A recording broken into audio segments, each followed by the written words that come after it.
Dear viewers, welcome to this video on salient features of Arthropoda. In the earlier videos, we have discussed the salient features of eschelments and annelida. Talking about arthropods, they take up almost all the habitats. They are seen on land in the soil, they are seen in seawater, in fresh water and in the bodies of animals and plants as parasites. Their body forms vary considerably.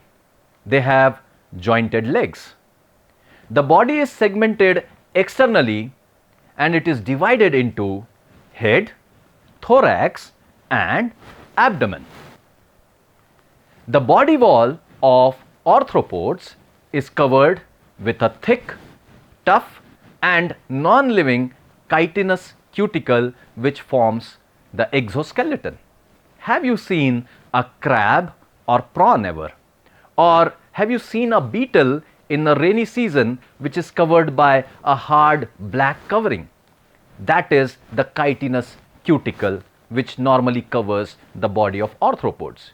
You might have also experienced the rough texture of the wings of dragonfly. The body cavity.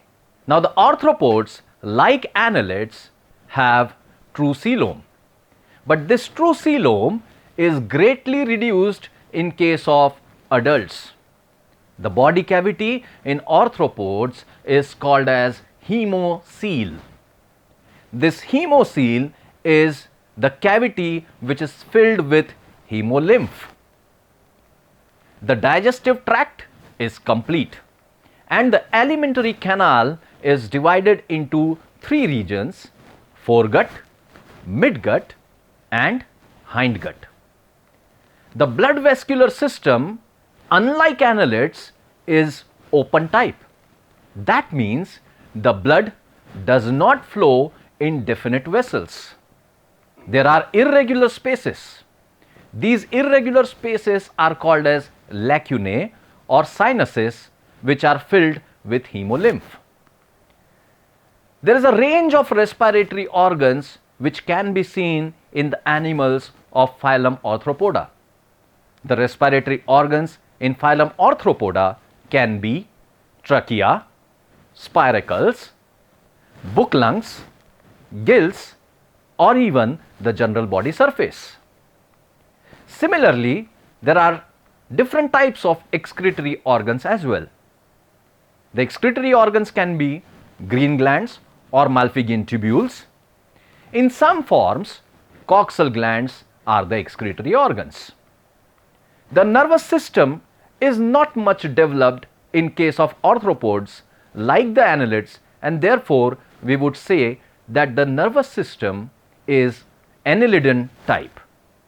However, there are several sense organs which have developed, and the sense organs include antennae, simple or compound eyes and statocysts, which are the balancing organs. When we say compound eyes, you would imagine the image of the eye of a housefly if you would have come across that image, which is made up of several hexagonal facets. It is a bunch of simple eyes and hence we refer it as compound eyes. The sexes are separate in case of arthropods and sexual dimorphism is observed in several animals of phylum Arthropoda such as cockroaches and flies called as Drosophila. The fertilization is usually internal in the animals of phylum Arthropoda. They are mostly oviparous. That means they lay eggs. The development in phylum Arthropoda can be direct or indirect. When indirect development occurs, there is metamorphosis. In fact, phylum Arthropoda and the larva from one of the classes Crustacea, they contribute to a major portion of zooplanktons as far as the biodiversity from water bodies is concerned. There is another special feature that can be observed in some animals of phylum Arthropoda, and that feature is parthenogenesis. Parthenogenesis is development of an egg into a complete individual without fertilization by a sperm.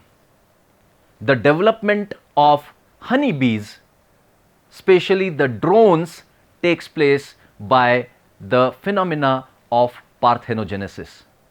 Dear viewers, Pelemon, that is prawn, Brachyura, that is crabs, Scolopendra, the centipede, Jullus, that means millipede, Periplaneta, that is cockroach, Anopheles, the mosquito, Buthus, scorpion, Arania, the spider, Peripatus and Limulus are some of the examples of phylum Arthropoda.